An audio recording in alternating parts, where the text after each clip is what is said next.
राजधानी उपकंठरे रही कुआखाई नदी।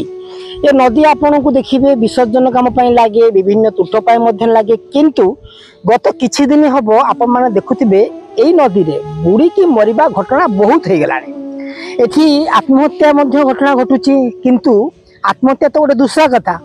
लोक मैंने एठी आसुछंती गाधेबा पाई, आमोद प्रमोद करिया पाई कि जलाशय रे जल क्रीड़ा करिया पाई कि, किंतु गोड़ खसी जाउची, गंडरे पशि जाउछंती, पानी अकातकात पानी रही फल मरी जाउछंती।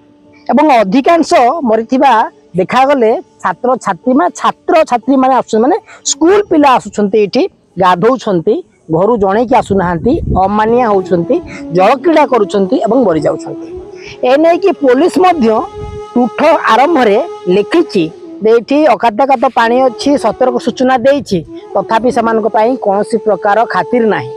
फल भोगुछंती किए बाप माँ जे अंतचिरी जन्म करछंती, सेमाने भेंडिया पुओ को हरौछंती एवं कांदुछंती। सुधुरी जांतु।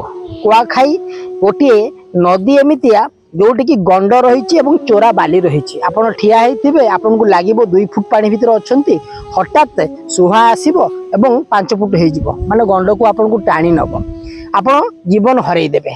तेणी आपन जेते बेले भी राजधानी उपकंठ कुआखाई को आसुछंती कोनोसी प्रकार कार्य पई कि आमोद प्रमोद पई कि सेतिकी सीमित रखंतु, नचेत जीवन हारी जिबे। जो जीवन पई कि आपन परिवार लोक कांदी बोबेबे, आपन को आउ पाइबे नाही। तेणु मन रखंतु, सबु किछि भूलिकी सतर्क रखंतु। निया पानी पवन को डरंतु, ये होछि पानी, डरंतु आज्ञा, सतर्क ही जानतु, नहले गंडरे जीवन विदे जीवन आपन को चली जिवो, परिवार कांदीबे, कौन लाभ मिलिबो कहिले।